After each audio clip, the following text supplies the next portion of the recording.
welcome back for another update of MHC August Desert Village. I almost forgot what we were doing this month. So let's find out. We've got episode 6 this time, plus a few latecomers episodes. So it's going to be a long one. I'll go grab something to snack on, something to drink. Alright, so let's see. And the sun's coming up. Look at that beautiful Minecraft sunrise. I tell you, nothing more beautiful than that, other than the real sunrise in real life. Alright, so let's go ahead, and this turned out to be a nice spot last time. So we have, starting off this time, Granny's Got Game. Alright, so continuing my search for the pumpkins, I run across another desert village. Stopped in to say hello, let them know I wasn't commissioned to secure their village, but I did give them some advice on what they could do to keep their village safer. I gave up on the pumpkins after a while and headed back to the villages, collecting cactus along the way. I put down some cactus near the first village. Around dusk, ventured out to look for the little lava grotto, but alas, I got lost again, so I ended up digging a hole in the wall, made some iron armor, checked on my sandstone slab supply, and did some inventory management until a power surge in real life cut the video short. Yes, it was very odd. At the very end there, I was starting to get, the lights were kind of blinking on and off, and we weren't having a thunderstorm or anything, but we were having some rain. And so then I was like, yep, better go. Alright, after that we have Rabbit Roars. Alright, she heads up, makes slabs to add to her wall to keep the spiders out. Good idea. Had to take a short break to put a defiant Fletcher in a timeout by boxing him into a garden section. A very funny dialogue regarding this villager and why he was being so defiant. So go watch her episode because it's really cute. Gathered some cactus for the other village. Once night fell, she hurried down to gather more cobble and then went back up to work on the wall some more. Suffered a rooftop assault by a lone skelly, but by morning she had the rooftops lit up and all was going well. After that we have, what is he doing running off into the field like that? That guy in white. Alright, Wandering Nerd. So he went back to the other village to check on the cactus fence and the villagers, and everybody seemed to be doing fine. Went out to get more cactus and sticks, worked some more on lighting and checking for weak spots in the fence. Just before morning, while chopping down a large tree, two little zombies came by to say hi and brought their whole family with them. It was really funny, so go watch Wandering Nerds episode 6. After that we have DJ Paul. Now this is his episode 6, but it's really his episode 4. I'm starting to get a little confused because he just puts it up as episode 4 and I'm counting on my fingers going, okay, wait a minute, which one are we on? What am I supposed to be looking at? Started his day with some gardening, found rabbits in the carrot patch, placed more cactus and torches, extending his great wall of Minecraft well into the night, stopping now and then to enjoy the sights and sounds of zombies and husks dying against the razor-sharp spines of the cactus. Very, very funny, very satisfying to see them walking up to the cactus and then killing themselves on it. Ended with going out and collecting the twin trees, which I didn't realize he hadn't collected the twin trees yet, but yep, he has now. After that, we have Grandma's gone gaming. So she goes up to the top, I think of the church, to check on the villagers. Oh, she goes up top, meaning she was down digging around when we left her in episode 5. So she goes up to the top to check on the villagers, shows some husks what for, covered over the large hole leading to the cave that's under the village, found a baby husk hiding under the eaves of one of the bigger houses. As the moon rose, she finished putting out more torches and doing a little terraforming while showing the mobs who's the boss. And she heard the tiny voice of a newborn villager, although she hasn't been able to locate which house the happy family is in. Now, if there is a baby, that will make Grandma's Gone Gaming the first to make her the villagers feel so safe that they want to expand the population of the village. Excellent, excellent job for Grandma's Gone Gaming. I don't think anybody has any baby villagers yet. Okay, episode 6 for Dragon Feathers.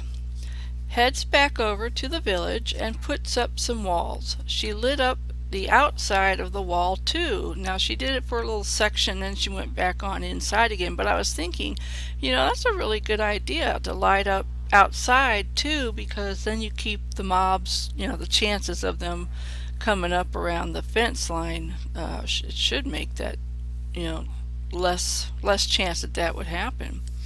So I thought that was an excellent idea.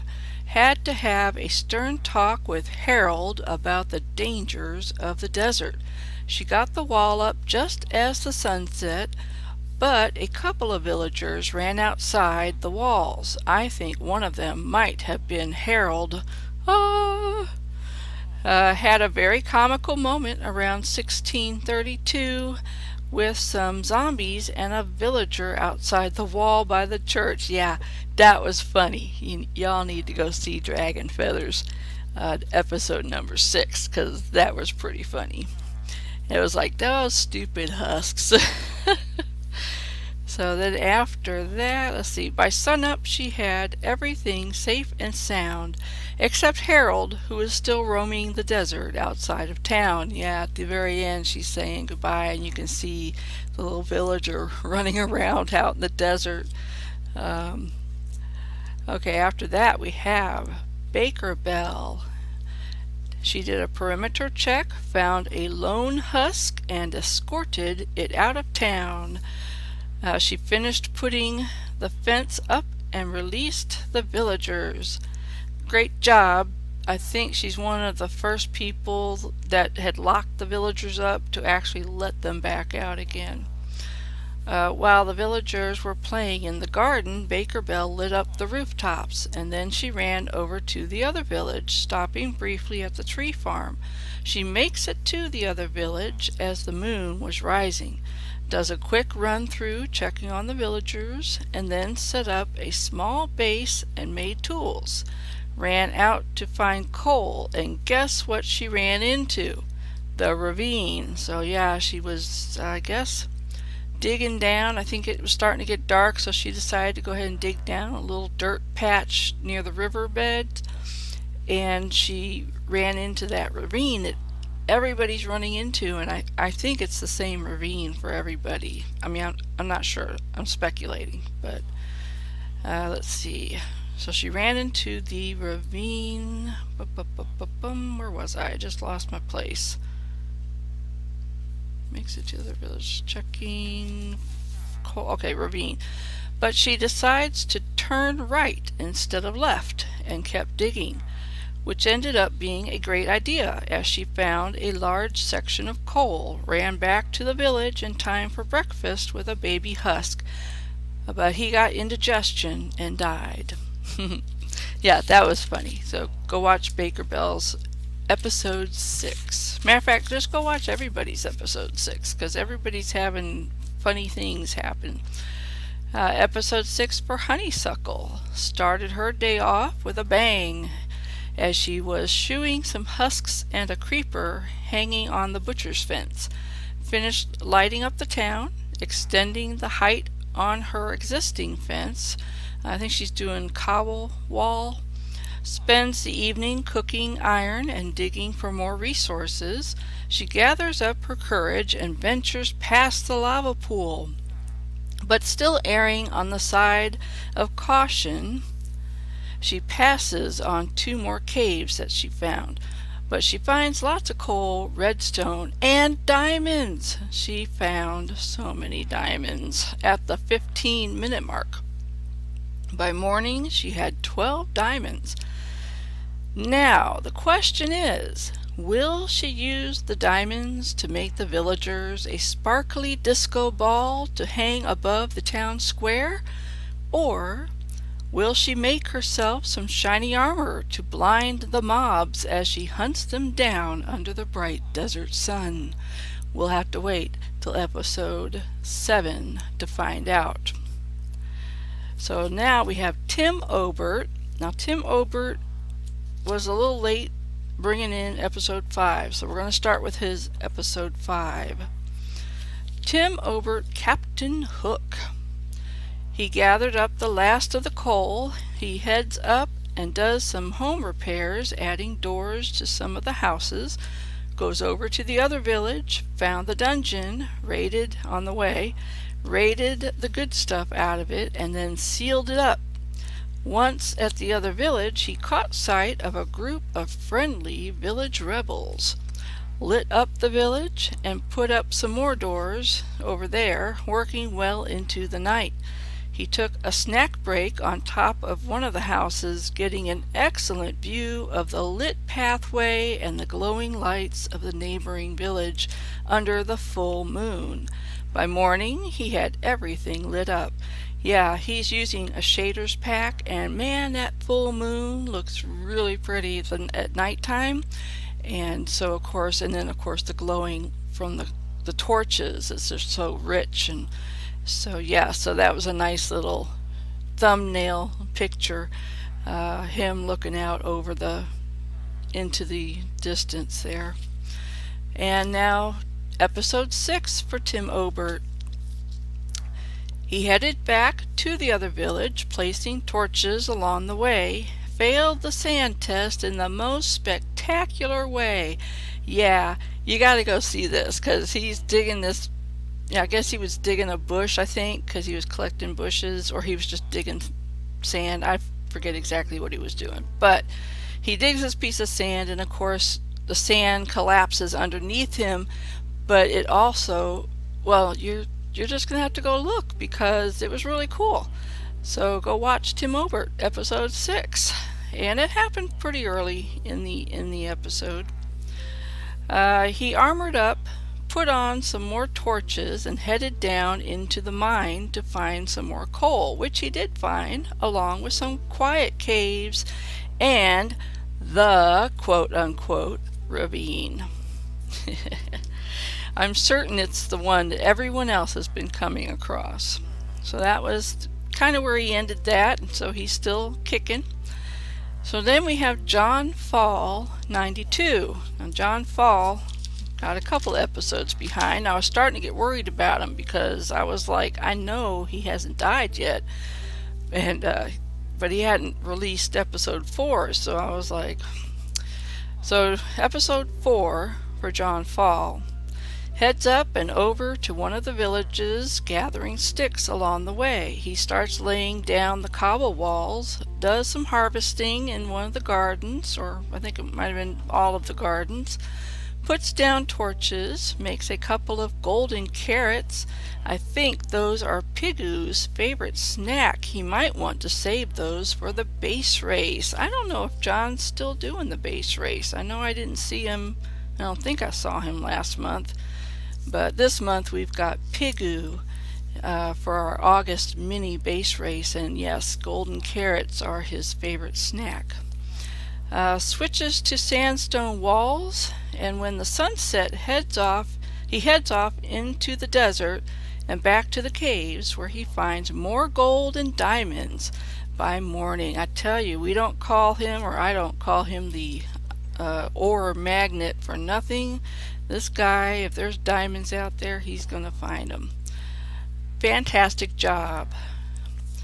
Now, episode 5 for John Fall. So he heads back to the village, places some more cobble walls, and lights things up. And I think he was back at the original village. I forget. I should probably pay more attention to which village they're actually going to. Okay, lights things up, makes a diamond shovel, 'cause why not? Never does pick up his crafting bench. Yeah, he kept saying he needed his crafting bench. He's running back and forth through the town to get to his crafting bench. Never picked it up, but does get the wall finished. With all his free time, he spends the rest of the evening playing tag with the mobs. Great job getting his wall completely finished on the one village. And then episode 6 for John Fall. So he goes back to the other village to finish the sandstone part of the wall, switches to cobble wall. So I think that village has kind of like half of its sandstone, half of its cobble. Realizes he left the crafting table because he never picked it up. So he goes back for it, decides to start a mine under the other village, the one that has the crafting table. He did pick it up this time. Digs down to lava level. Yeah, he did the old stand in the middle and dig down all the way. So he digs down to lava level. Let's see. For an enchanting table, he's looking to get some obsidian. He gets ambushed by a ninja spider, but he does get his obsidian and more diamonds, of course. Heads up and out.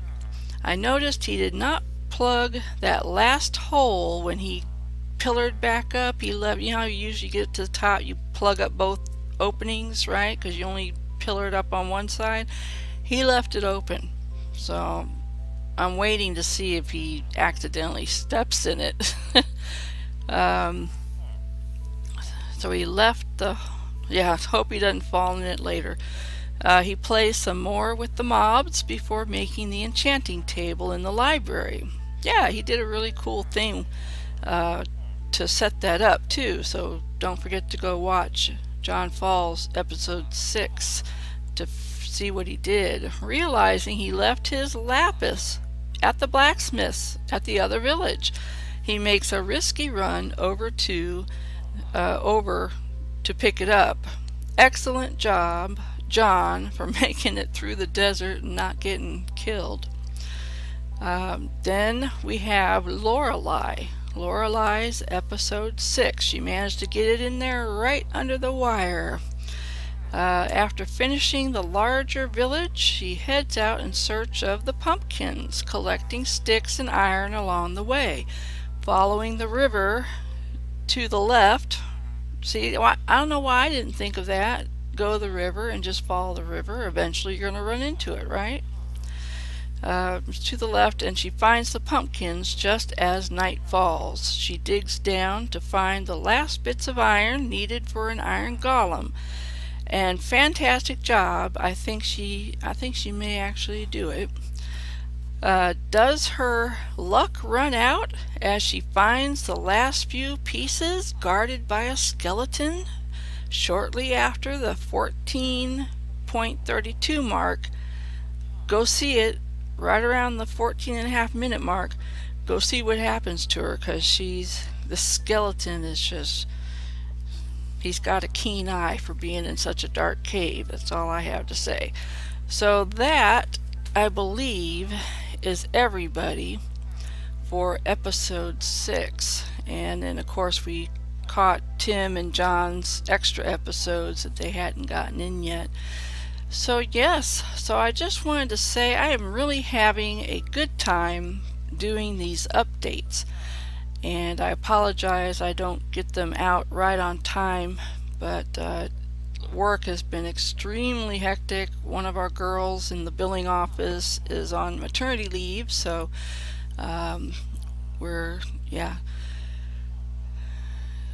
a lot of times I get home and I just want to go to bed. So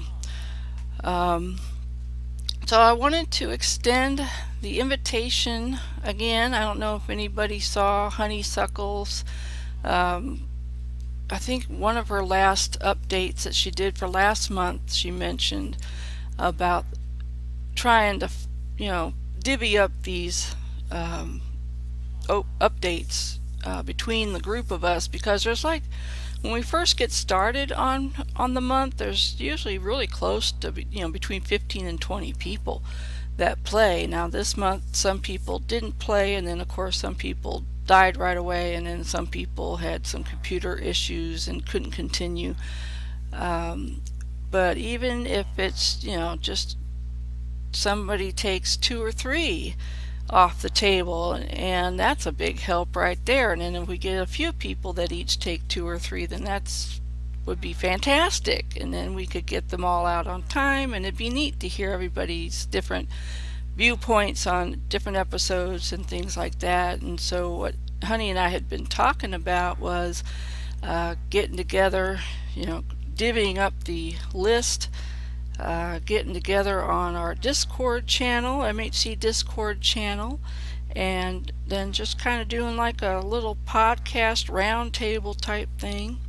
And I know that's hard to get everybody's schedule for doing an actual Discord chat, but even if, because we were talking about, one person would be designated to do the updates, which means they'd be in charge of videotaping, fixing the tape and then putting it up on YouTube on their channel, which would also give people a chance to gather maybe some new subscribers. I know I think a few people have subscribed since I did the first episode for this month, and I really appreciate them doing that, and everybody else who has watched the episodes and hit that like button.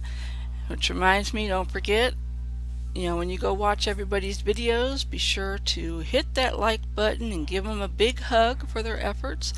And if you notice that the subscribe button is still red, well, give it a little love tap and turn it white.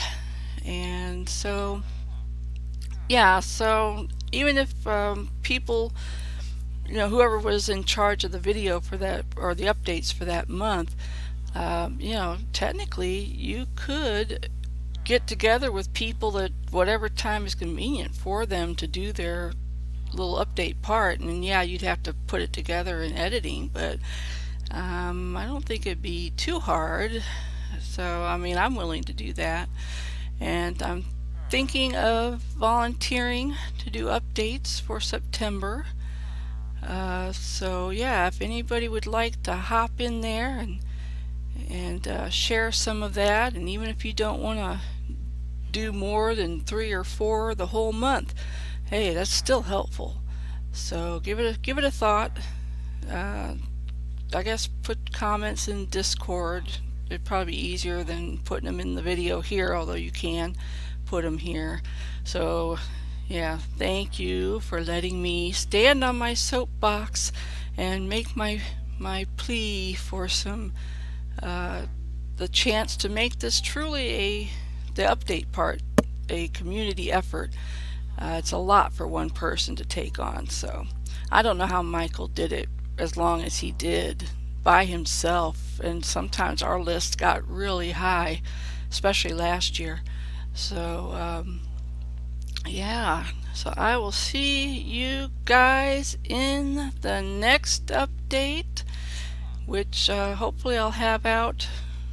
Today's Thursday. If the power holds, I'll hopefully have it out by Sunday or Monday at the latest. We're having a hurricane. Hurricane Harvey is on his way. We've already got some rain starting, and we'll see how it goes. So I'm hoping we've got flood watches already, but so far we're good. We got our cars up in the yard, so that should be fine. And so hopefully I won't get blown away over the weekend. So I will see you guys in the next episode. Bye.